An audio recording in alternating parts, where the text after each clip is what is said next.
दोस्तों नमस्कार। अगर राजनीति में है तो फिर पैसे की कोई कमी नहीं होगी और राजनीति करते करते सत्ता तक पहुंच गए तो फिर उसके बाद तो पैसे की कोई कमी होगी ही नहीं। और इस पूरी प्रक्रिया में अगर इस देश के भीतर आपने कोई धंधा शुरू किया और अपने धंधे के आश्रय सरकार और सत्ता के करीब पहुंच गए तो भी आपको कोई मुश्किल नहीं होगी।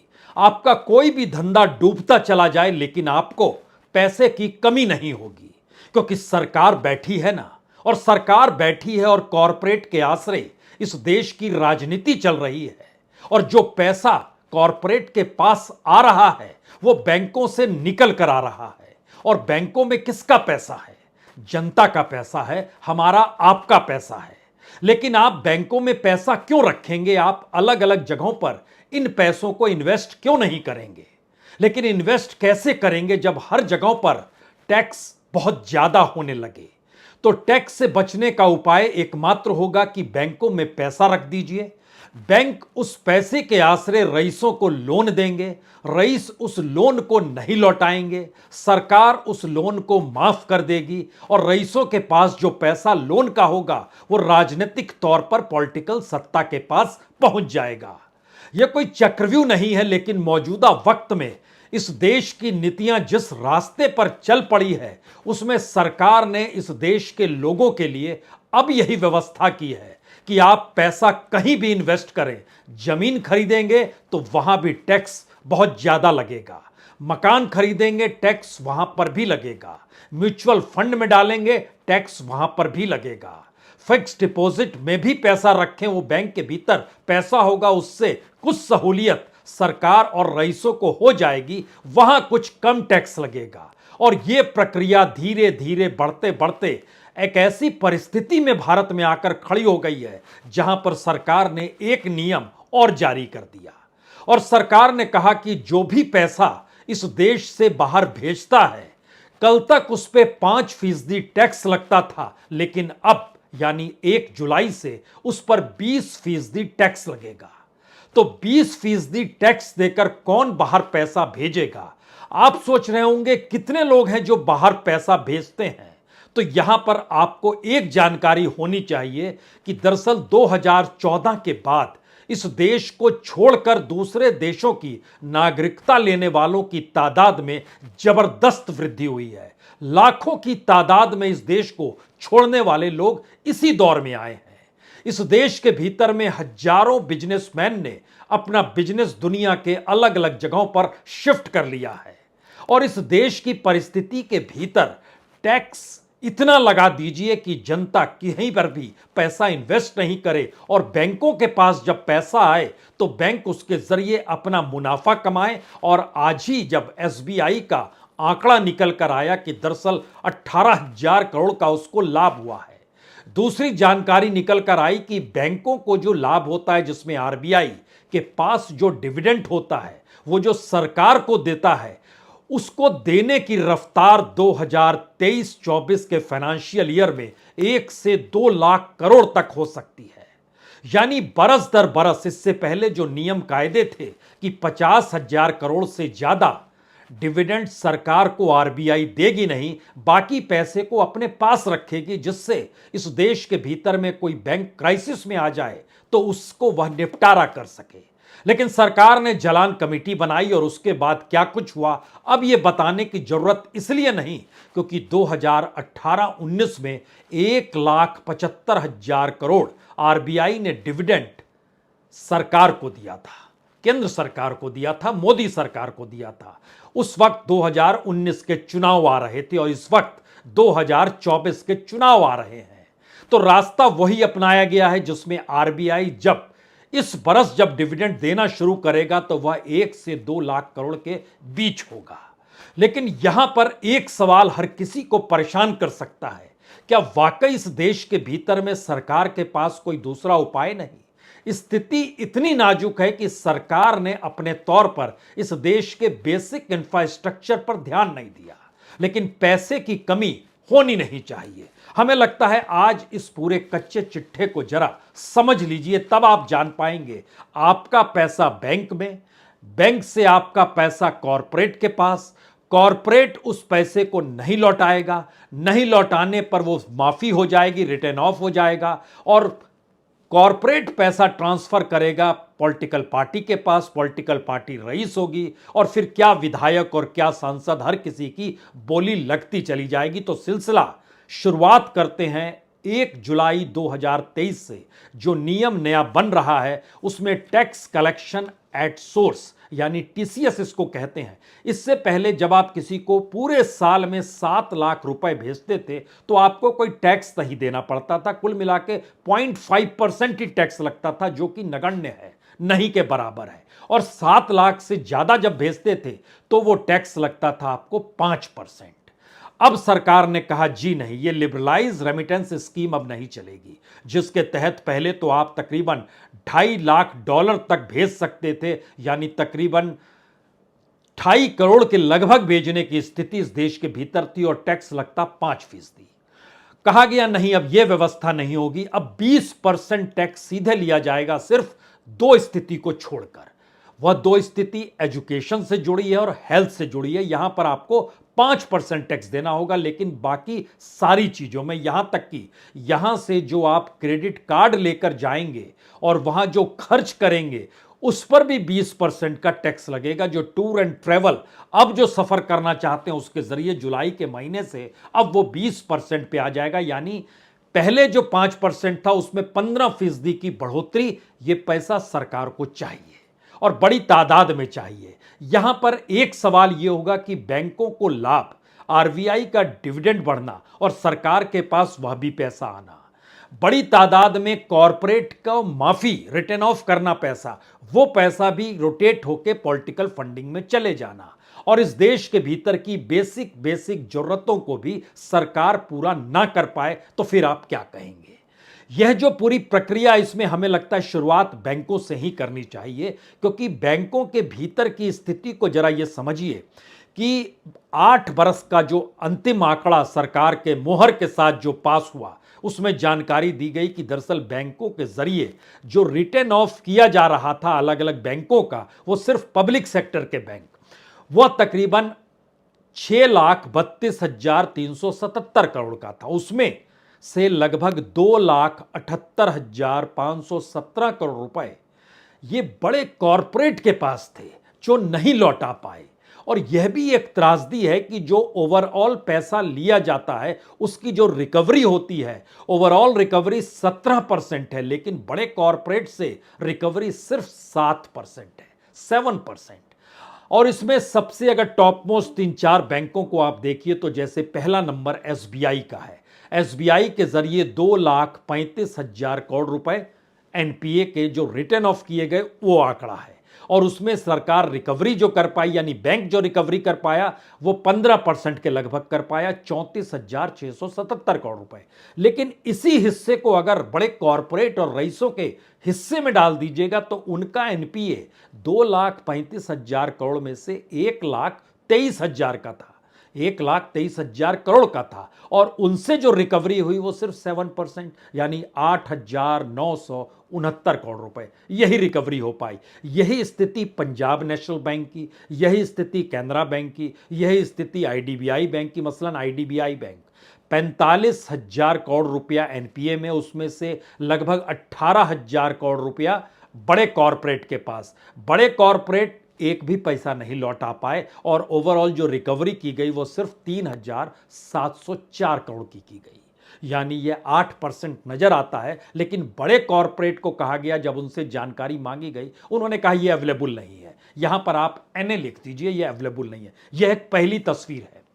दूसरी तस्वीर इस दौर में यह है कि इस देश की जो लगभग 5200 कंपनियां हैं, 5,200 कंपनियां हैं, इन्होंने इस देश के भीतर में आप ही का पैसा बैंकों के जरिए लिया हुआ है, क्योंकि आप कहीं भी अगर इन्वेस्ट करेंगे तो उस पर 20% के लगभग टैक्स आपको देना पड़ेगा। तो क्यों ना एक ऐसा उपाय किया जाए कि आप अपना कैश, यानी जो पेपर करेंसी होती है, उसको आप बैंकों में रखें, और पेपर करेंसी अगर बैंकों में जनता की जमा होगी तो और उसको लोन देने की प्रक्रिया के भीतर बैंक को लाने में बहुत आसानी होगी। उसमें कोई सी भी तरीके का ऐसी वैल्यूशन भी नहीं है कि पैसा नहीं है लेकिन आपको दे रहे हैं, ये तो पेपर करेंसी है, जनता की पड़ी हुई है तो हमने देना शुरू किया। और उसमें जानकारी निकल कर आई कि जो 5200 कंपनियां हैं जो आरबीआई के जरिए डाटा निकल कर आता है, इन्होंने जो पैसा नहीं लौटाया वो मिनिमम 5 करोड़ का है और मैक्सिमम पूछिए नहीं वो 50,000 करोड़ के पार का भी हो सकता है। कुछ का 12,000 करोड़ का है, कुछ का 14,000 करोड़ का है, कुछ का 23,000 करोड़ का है, कुछ का 9,000 करोड़ का है। यह इसकी परिस्थिति है, लेकिन 5,000 करोड़ मिनिमम रकम है। और अगर यह स्थिति निकल कर आती है तो इसका दूसरा हिस्सा होता है कि बैंकों को जो लाभ होता है जब जनता का पैसा बैंकों में पेपर करेंसी के जरिए रहता है, तो वह उसके जरिए जो इंटरेस्ट अपने तौर पर दूसरे बैंकों को कर्ज देती है और दूसरे बैंक और स्टेट गवर्नमेंट कर्ज लेते हैं। और वह जो कर्ज लेते हैं इसलिए क्योंकि जब सरकार कहती है कि आप कर्ज ले लीजिए, हम आपको जीएसटी का पैसा नहीं दे पाएंगे, जो आपके हिस्से का जो टैक्स का पैसा है वो नहीं दे पाएंगे, आप ले लीजिए। यह पूरी जो प्रक्रिया है, इस प्रक्रिया के भीतर बैंकों को तो लाभ होता होगा। तो बैंकों ने जो 1,76,000 करोड़ रुपए 2019 में इलेक्शन से ठीक पहले केंद्र सरकार को सौंपे थे, यह अपने आप में बड़ी रकम थी और एक झटके में वो पहली बार 1,00,000 करोड़ से ऊपर इस फाइनेंशियल ईयर में जो चल रहा है इसको पार कर जाएगा। तो यानी मैसेज बहुत पहला साफ निकल कर आता है कि राजनीति को पैसे की जरूरत है और राजनीति इस बात को समझती है कि वो जनता पर पैसे के लिए निर्भर नहीं हो सकती है, कॉरपोरेट पर वो निर्भर हो सकती है। कॉरपोरेट सीधे कहता है कि आपने ऐसी व्यवस्था की हुई है कि यहां से तो लोग छोड़ छोड़ के बाहर जा रहे हैं, तो हम आपको पैसा तभी देंगे जब हमारी हिस्सेदारी होगी फ्री ऑफ कॉस्ट मनी की। तो वह फ्री ऑफ कॉस्ट का जो रोटेशन है बैंकों के जरिए और सरकार की जो रिटर्न ऑफ पॉलिसी है, वह ऐसी परिस्थिति में है कि जो लोन राइट ऑफ किया गया, अगर उसके एक एक आंकड़े को पकड़िएगा तो यह तकरीबन 19 लाख करोड़ पार कर जाएगा। जो लोन स्लिपेज है वो लगभग 36 लाख करोड़ का है और लोन रिटर्न ऑफ जो है वो 19 लाख करोड़ का है। और यह भी बरस दर बरस लगातार आंकड़े निकल कर आते हैं कि इतना इस रूप में माफ कर दिया गया, इतना इस रूप में किया गया। इसको भी जब परखना शुरू कीजिएगा कि जो रिटर्न ऑफ किया जाता है, मसलन पिछले फाइनेंशियल ईयर में लगभग 1,74,000 करोड़ रुपए आपने माफ कर दिए। रिकवरी कितना किया? सिर्फ 33,000 करोड़ रुपए। उससे पहले साल चले जाइए 2020-21 में आपने कितना माफ किया? 2,02,000 करोड़ रुपए। रिकवरी क्या थी? सिर्फ 30,000 करोड़ की। उससे पहले चले जाइए जब कोविड काल से पहले की परिस्थिति थी, कितना माफ किया था? 2,34,000 करोड़। यह आंकड़ा 19-20 के दौर का है और आपने रिकवरी 30,000 की। उससे पहले चले जाइए 18-19 में जब इलेक्शन का पीरियड था, 2,36,265 करोड़ आपने रिटर्न ऑफ किया। रिकवरी क्या की? सिर्फ 2,505 करोड़। कल्पना के परे है यह परिस्थिति जो कि 2017-18 से रवानगी होती है। पहले रवानगी ऐसी नहीं थी, ना मनमोहन सिंह के काल में रवानगी थी और ना मोदी काल के शुरुआत में थी। समझ में आया 2017 के बाद से, जब इस देश में डीमोनेटाइजेशन यानी नोटबंदी और जीएसटी दोनों ने जो इकोनॉमी पर अटैक किया और इस देश के भीतर जो कंगाली की स्थिति अनऑर्गेनाइज सेक्टर में आ गई और ऑर्गेनाइज सेक्टर में नौकरियां जाने लगी, तब यह समझ में आया सरकार को तो पैसा चाहिए। तो सरकार ने पॉलिसी ही बनाने की शुरुआत की जो उसका हिस्सा दे, कॉरपोरेट का हिस्सा दे, दोनों एक दूसरे का हिस्सा दे और पैसा जनता का रहा, उस पर टैक्स का बोझ आप कितना भी डाल दीजिए। तो यूं ही नहीं है कि महंगाई के दौर में जीएसटी कलेक्शन कैसे बढ़ जाता है। महंगाई बढ़ रही है तो जीएसटी कलेक्शन तो बढ़ेगा ही, बड़ा सामान्य सा नियम है। लेकिन सरकार इसको अपनी छाती पर तमगा लगाती है और कहती है देखिए ये देश रईस हो गया। महंगाई कितनी भी हो लेकिन जीएसटी कलेक्शन बढ़ते जा रहा है और रिकॉर्ड पार कर रहा है। यानी कितनी तकलीफ परिस्थितियों में देश की जनता है, सरकार उस दिशा में नहीं, इकोनॉमी के उस आंकड़े को पकड़ती है जिसके जरिए तुलना दुनिया के उस बाजार से हो सके जहां पर इस रकम का जिक्र होता है। अच्छा, इतनी रकम सरकार के पास आ गई। और इस प्रक्रिया के भीतर में जब आप जाइएगा, 2017-18 का जिक्र हमने इसलिए किया क्योंकि 2017-18 में 1,61,000 किए गए थे। इसके बाद से लगातार 2 लाख पार कर गए। लेकिन उससे पहले जो था उससे पहले वह 1 लाख करोड़ से कम का रिटर्न ऑफ हुआ करता था।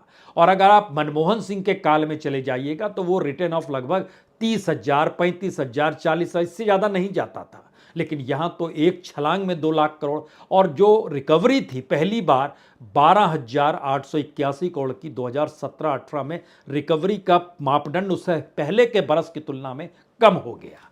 यह परिस्थिति बतलाती है कि कॉरपोरेट के लिए जीना है, कॉरपोरेट के लिए मरना है। अब इसके पैरेलल में हमको लगता है एक दो चीजों को और जरा समझ लीजिए जिससे चीजें और साफ होंगी।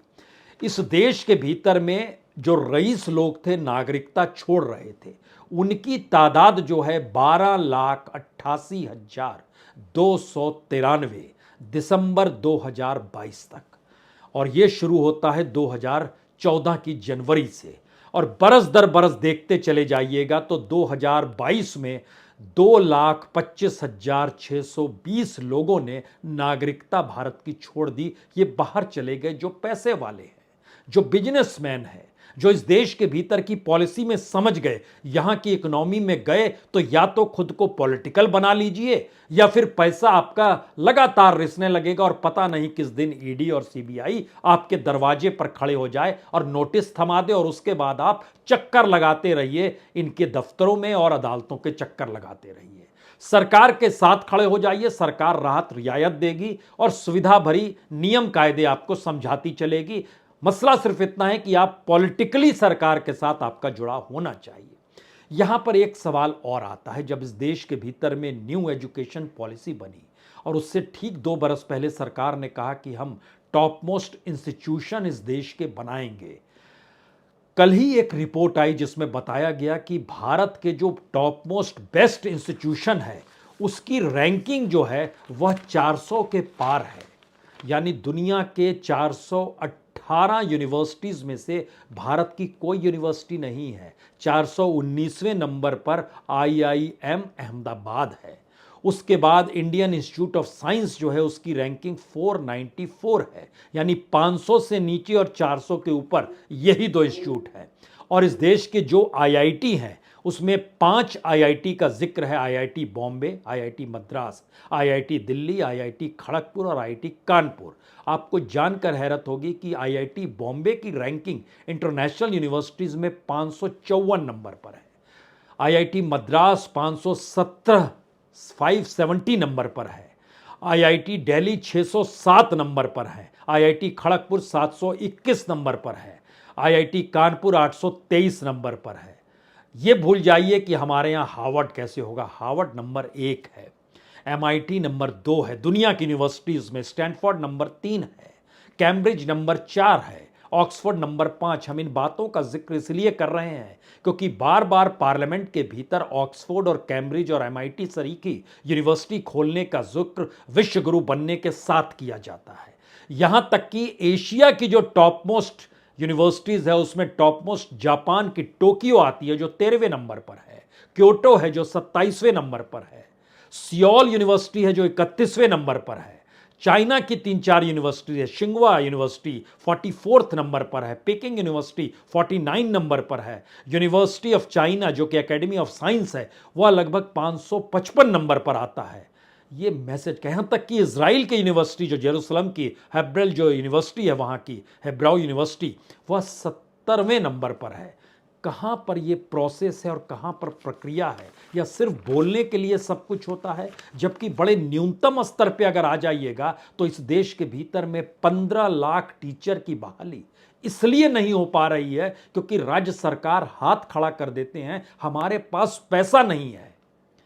और जो पॉलिटिकल पैसा और जो पॉलिटिकल तौर पर रिटर्न ऑफ किया गया है अगर उसको जोड़ दीजिएगा तो 15 लाख टीचर की बहाली कल ही हो जाएगी। अगर जो रिटर्न ऑफ किया गया लगभग 12 से 19 लाख करोड़ के बीच का जो डाटा लगातार रेंगता है, सरकार ने पार्लियामेंट के भीतर कहा हमने तो 6 बरस में तकरीबन 11 लाख करोड़ रुपए माफ कर दिए, रिटर्न ऑफ कर दिए। अगर शिक्षकों की परिस्थिति लेकर आइए तो आपको जानकर हैरत होगी, इस देश के एजुकेशन मिनिस्ट्री ने बताया 15 लाख टीचर चाहिए और उनके लिए जो पैसा उनके पेंशन के साथ अगर आप जोड़ दीजिएगा तो वह भी 10 लाख करोड़ से नीचे का आंकड़ा बैठता है। हम रईसों के लिए रास्ता खोल रहे हैं और बेसिक इंफ्रास्ट्रक्चर के लिए रास्ता खोल पाने की स्थिति में नहीं है। बिहार में 2,75,000 टीचर कम हैं, उत्तर प्रदेश में 2,17,000 कम है, झारखंड में 95,000 टीचर कम है, मध्य प्रदेश में 91,000 कम है, 91,000 वेस्ट बंगाल में भी कम है, छत्तीसगढ़ में 51,000 कम है, राजस्थान में 47,000 कम है, आंध्र प्रदेश में 34,000 शिक्षकों की जरूरत। ये एक मैसेज क्या है? मैसेज है कि दरअसल कॉरपोरेट की इकोनॉमी के आसरे इस देश की इकोनॉमी को संभालने के अलावे सरकार के पास कोई दूसरा रास्ता नहीं है। मैसेज क्या है कि राजनीतिक तौर पर पैसे की कमी नहीं होनी चाहिए, इसके लिए इस देश की पॉलिसी टैक्स के जरिए जनता पर दबाव बनाती है और बैंकों के जरिए कॉरपोरेट और रईस मित्रों के अनुकूल नीतियों को इंप्लीमेंट कराती है। मैसेज क्या है? मैसेज है कि इस देश की जो असमानता है वो बढ़ती चली जाए, नेटवर्थ कॉरपोरेट का बढ़ता चला जाए। राजनीति में अगर आप शामिल हो गए तो आपके बैंक बैलेंस में कोई दिक्कत नहीं होगी, आपकी रईसी में भी कोई दिक्कत नहीं होगी। आप कितने भी करोड़ का घर बना सकते हैं, कितने भी करोड़ का हवाई जहाज ले सकते हैं, कितने भी करोड़ की गाड़ियों के काफिले में चल सकते हैं, आपकी रईसी में कोई कमी नहीं आएगी। और इस देश की जनता के ऊपर जो बैंकों में जमा पैसा है वो पैसा भी रोटेट होके कैसे किस रूप में इस देश के कॉरपोरेट को लाभ पहुंचाए और कॉरपोरेट पॉलिटिक्स को लाभ पहुंचाए और पॉलिटिक्स ऐसी पॉलिसी बनाए जो इकोनॉमिकली कॉरपोरेट के अनुकूल हो जाए, रईसों के अनुकूल हो जाए। जनता की फिक्र कहां पर आ रही है वोट देने को लेकर? वोट देने के लिए तो आपको 5 किलो अनाज होगा, कोई 15 किलो अनाज देगा, कोई 2,000 रुपए महीना देगा, कोई 3,000 रुपए महीने देगा। इन सब को जब जोड़ते चले जाइएगा, जिन रेवड़ियों का जिक्र शुरू हुआ है और कहा गया कि कर्नाटक में 62,000 करोड़ रुपए का सालाना नुकसान हो रहा है, देश के तमाम राज्यों में जो रेवड़ियां इस तरीके से बांटी जाती है, अगर सबको जोड़ दीजिएगा तो भी 2,90,000 करोड़ रुपए बांटे जाते हैं। लेकिन उसकी एवज में कॉरपोरेट जो ले जाता है एवरेज तौर पर वह तकरीबन 3 से 4 लाख करोड़ रुपया उसके पास चला जाता है। और वो रोटेट पॉलिटिकल वे में कैसे होता है, ये एक अनकही कहानी नहीं है, बल्कि इस देश की अनकही इकोनॉमी का सच है। तो आखिर के कुछ सवाल जो इसलिए महत्वपूर्ण हैं क्योंकि इस दौर में लगातार जितने बच्चे छोड़ रहे हैं इस देश को पढ़ाई के लिए, उनकी तादाद भी निकल कर आई कि लगभग 8 लाख बच्चों ने हायर एजुकेशन के लिए छोड़ दिया। ऐसे वक्त में जब इस देश में टॉप मोस्ट यूनिवर्सिटी बन जानी चाहिए थी, जो सरकार के टारगेट में था, नहीं बनी, बच्चे छोड़कर चले गए, लोगों ने नागरिकता छोड़ दी। जो मुद्रा योजना के जरिए जिस बात का जिक्र है कि हमने 23 लाख करोड़ से ज्यादा बांट दिए और जितने बच्चों को दिए गए पैसा या जो कागज पे दर्शाया गया उसमें एवरेज कोई भी 55-56 हजार रुपए से ज्यादा नहीं किसी के हिस्से में पड़ा। तो इस देश का सच क्या है? इस देश का सच है कि जो प्राइवेट इन्वेस्टमेंट है वो कम हो गया है। 2014-15 में यह 25.26% था, 25.26% था। 2022-23 में यह घटकर 20% से नीचे आ गया है। जो पब्लिक सेक्टर का एम्प्लॉयमेंट है वो 8.8% नीचे आ गया है। और ये जो तमाम परिस्थितियों में जो बैंकों के जरिए जो पैसा बांटने की स्थिति है, उसमें आखिर की सवाल जो सरकार जिस वेलफेयर योजना का जिक्र करती है, वहां पर 2 योजना सिर्फ आखिर में आपको बता दें। प्रधानमंत्री श्रम योगी मानधन योजना, कल्पना कीजिए कितने लोगों ने रजिस्ट्रेशन कराया होगा। सरकार का अपना आंकड़ा था कम से कम 5 करोड़ होने चाहिए। सरकार के अपने आंकड़ों ने बताया जी नहीं, सिर्फ 44 लाख लोग ही रजिस्ट्रेशन करा पाए हैं। और उसमें भी 18 से 25 बरस की उम्र जो एजुकेशन हासिल करने की होती है, जो मजदूरी करने लगे, उसमें तकरीबन 10.5 लाख ऐसे बच्चे हैं।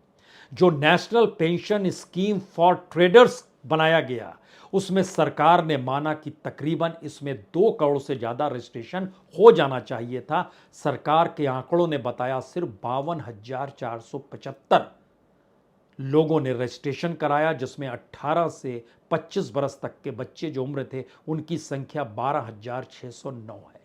यानी तमाम वेलफेयर योजनाओं की मौत, तमाम टैक्स पेयर के ऊपर और टैक्स का बोझ और इन्वेस्टमेंट के रास्ते इस देश में सारे बंद कर देना। या तो आप जोखिम लेकर इक्विटीज में चले जाइए, या फिर सरकार के लिए पैसा आप बैंकों में पेपर करेंसी के तौर पर रख दीजिए, जहां बैंक को लाभ, आरबीआई का डिविडेंड बढ़े, आरबीआई सरकार को दे और इसके ठीक समानांतर कॉरपोरेट को लाभ होता चला जाए। इस परिस्थिति में पैसा आपको देना है, सरकार कॉरपोरेट को वो सौंपेगी। बहुत बहुत शुक्रिया, बहुत बहुत शुक्रिया।